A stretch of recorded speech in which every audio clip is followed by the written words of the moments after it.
What is up, everybody? This is RadTechShoe, and we are continuing our journey through Devil May Cry 3. But before we get going with the third mission, we have a cutscene with some plot and backstory to go through.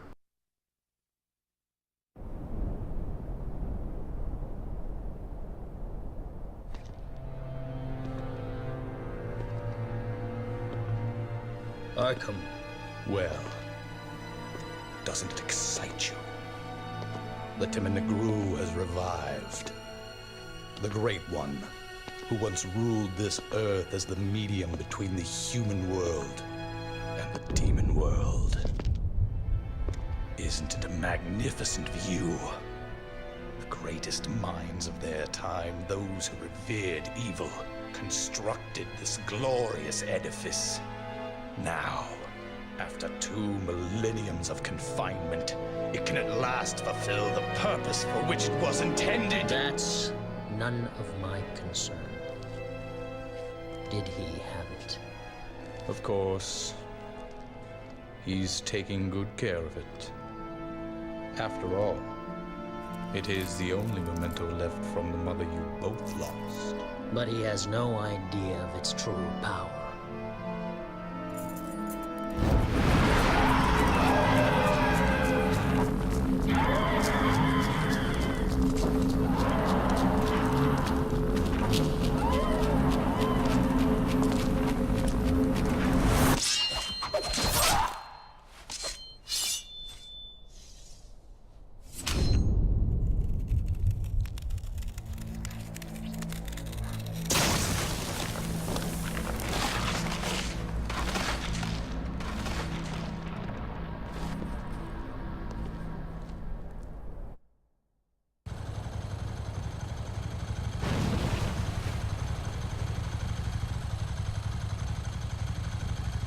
Found it.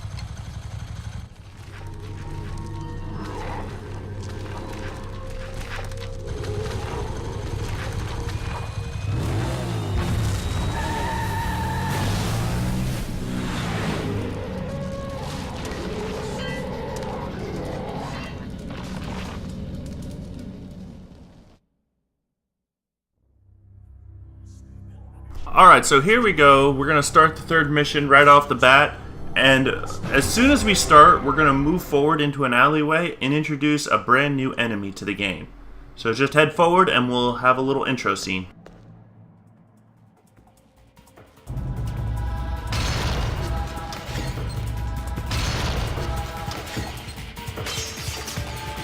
Alright, don't stay still. They immediately start shooting at you, but those are Enigma. Enigma are pretty much just ranged fighters. They don't do anything once you get close to them. And they're pretty easy to take care of. Not too difficult. So once we knock them off their pedestal, we can kill them. The barrels, as you see right there, by my mistake, I accidentally shot one and caused it to explode. Now we've got some Hell Prides, Hell Fury, Hell Wrath, and Hell Lust to deal with out here. So for the most part, it's the same stuff as we did last mission. Just, you know, destroy the Hell Prides and the Hell Lusts, and avoid the getting close to the Hell Wrath, and you'll be fine. Once we're done with these guys, we'll proceed to the next area. I mean, we technically could proceed already. We can already leave this area and go to the next area if we want, but I want to kill these guys and get as many red orbs as I can. There's our target destination. We're going to go into a bar. And we're going to pick up a new toy. There it is. It's the shotgun. So first, destroy everything around you. There's plenty of red orbs here to be had. Destroy the tables, the chairs, the stools, everything up on top. We got some barrels. Jump on down. Go behind the bar. And destroy even the bottles. Even they are hiding red orbs.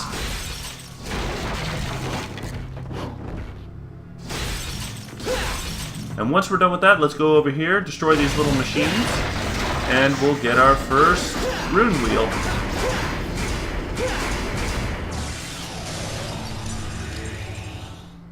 Alright, now let's go pick up our shotgun. Press circle, interact with it, and bam. Now we have our new toy. We're gonna head through the door and into a little strip club. Not much to see here. All the furniture is destroyable, but I'll get to that later. I'm gonna trigger another new enemy.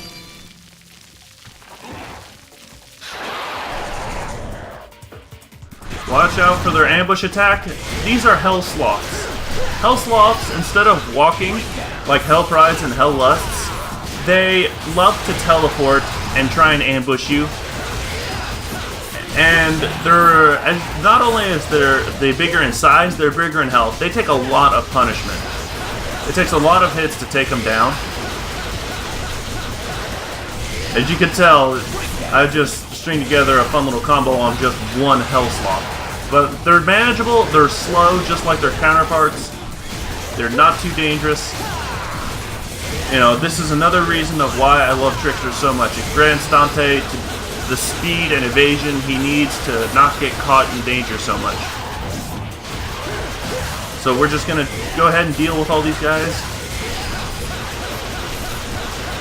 and just take care of them all.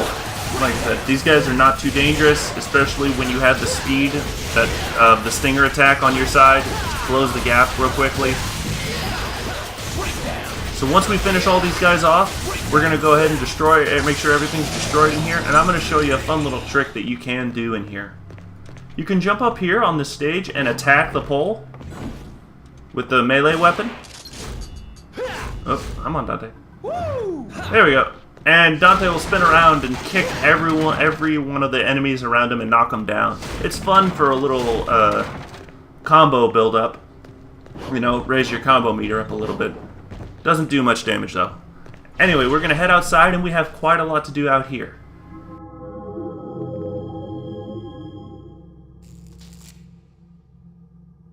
We have a bunch of stray red orbs we're gonna get out here, as well as 2 blue orb fragments outside. Destroy this dumpster for some red orbs. There's a dumpster up ahead, a green one. Don't destroy that green dumpster just yet. Instead, come on over here, smash through the wall, attack this red orb stone. Just as in previous games, the more you attack it, the more red orbs you get, so don't stop, keep going until it shatters. So out here, we've got a blue orb fragment hanging high in the sky. We're going to access a second blue orb fragment across the street from it. But first, let's jump up here, get our first blue orb fragment. Now we're going to go left across the street and find what is known as a combat adjudicator, if I'm pronouncing that right. What it is an adjudicator, by definition, is essentially almost the same as a judge. So this thing is judging our combat skills. And you have to attack it, build your combo meter up to a certain level. For me, that was a B. You know, I had to get a B combo rating in order to break it.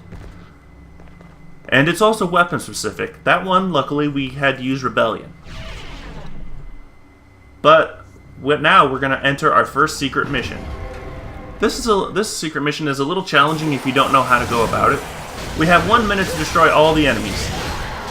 What we're going to do, that I've found is the best strategy overall, is to use the Rebellion basic 3// combo.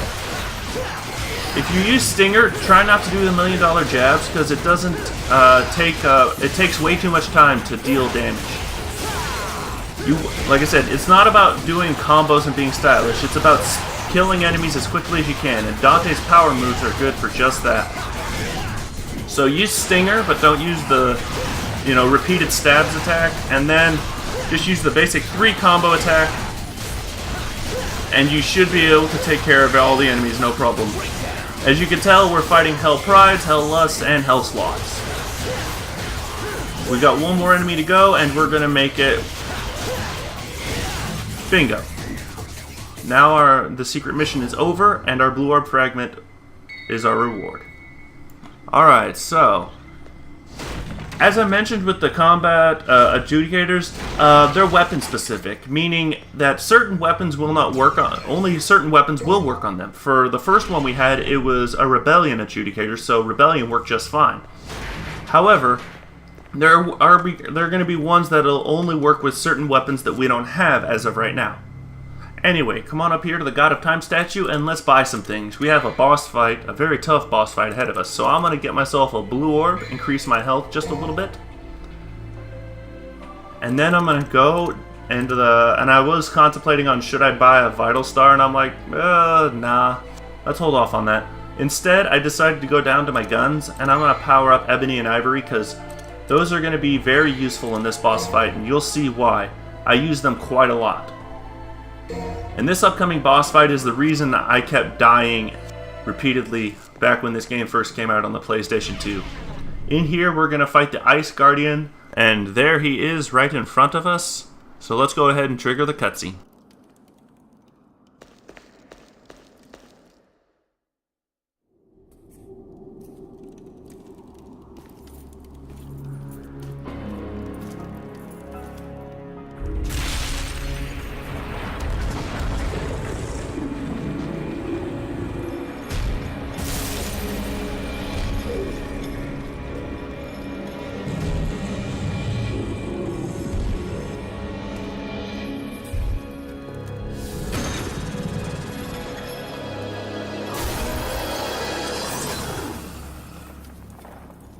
Leave now, mortal! The likes of you are forbidden in this land! You are powerless, are not worthy to set foot here! Wow, I've never seen a talking mud before. You know, in a dog show, you'd definitely take first place. You are a human make a mockery of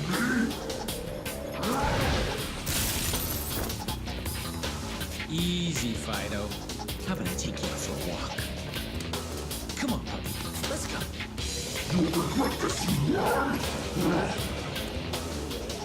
It's showtime. Come on. Alright, so here we go with our boss fight against Cerberus. This guy is a pain in the ass. I remember dying to him so much, and even when I was doing test playthroughs to get ready for this LP, I died to this guy repeatedly as well. It's thanks to him, again, that I have access to easy mode right now. But I won't be playing easy mode. I'm going to defeat him on normal, you're going to see me do it, and I'm not going to go to easy mode at all in this gameplay. It's going to be hard. Like I said, this game is definitely the hardest. The boss fights are no joke sometimes. And this guy, I don't know what the difficulty curve on this guy is, but he was a lot more challenging than I felt the third mission needed him to be. But the strategy for him is pretty simple. We're going to use our pistols to chip away at the ice armor he's wearing. The ice around his paws and the ice around his head. That acts like shields of armor. We need to get rid of those in order to deal damage to him. So that's what Ebony and Ivory were leveled up for. In order to deal damage, to break away the ice armor he's wearing a little bit faster, and it also will deal damage when I shoot him, when I shoot his exposed head, like right here. It'll deal a little bit more damage. He has each head has its own special attack. The one head right here is using icicles to rain down from the sky. Another head will use an ice beam attack.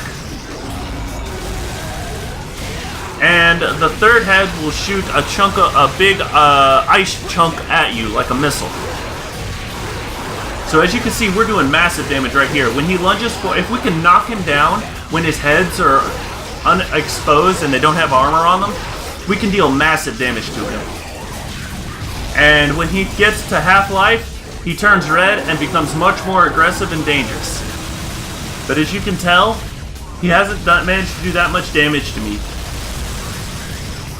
His lunge attack right there, when he's red, he'll go much farther.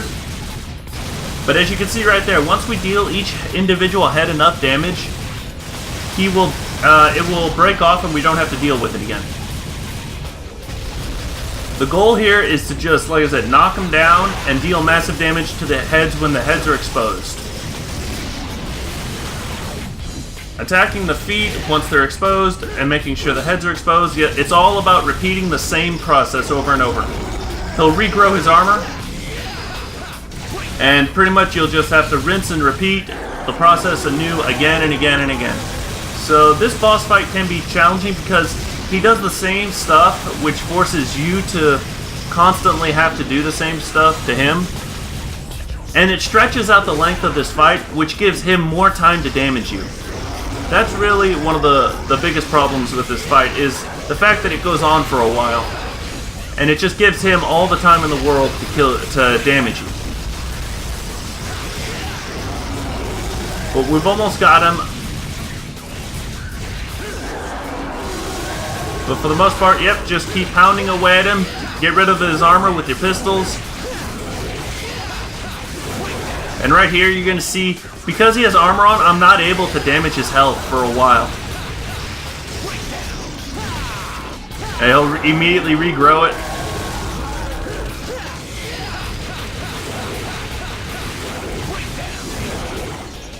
And right there, he gets in a few good hits on me. I decide to gain some distance, and I'm just going to finish him off with pistols. So right here, I'm just going to finish him off with my pistols, and then we're going to get a nice cutscene and a new weapon. You are not human, are you? Who knows? I'm not even sure myself. Regardless, you have proved your strength. I acknowledge your ability. Take my soul and go forth. You have my blessing.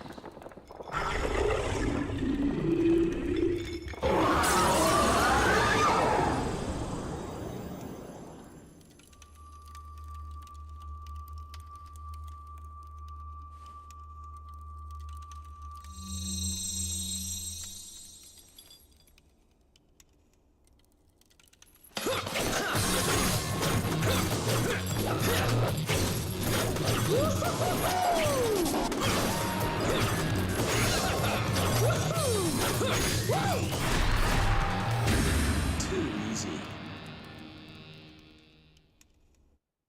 Alright, so now we have Cerberus, a new melee weapon. Go ahead, go forth, grab the red orbs, and trigger yet another cutscene.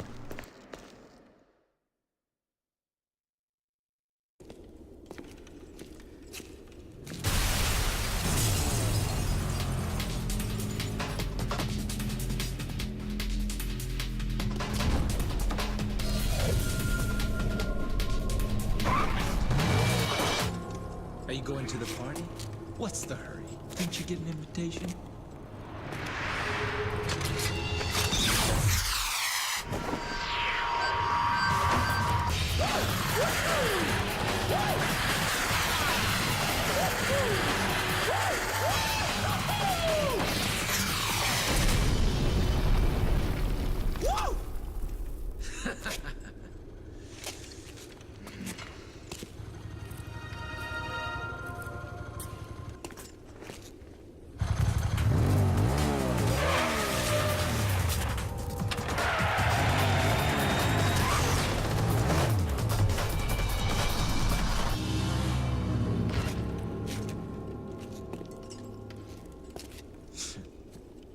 This just keeps getting better and better.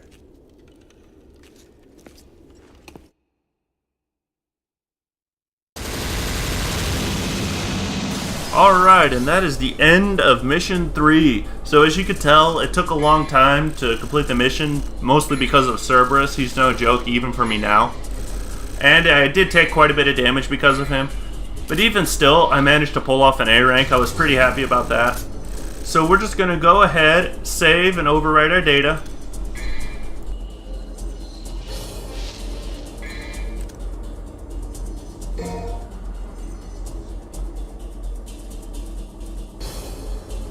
Alright, that is that, and I will see you all in the next mission, Mission 4. This is RadTech Shu, signing off.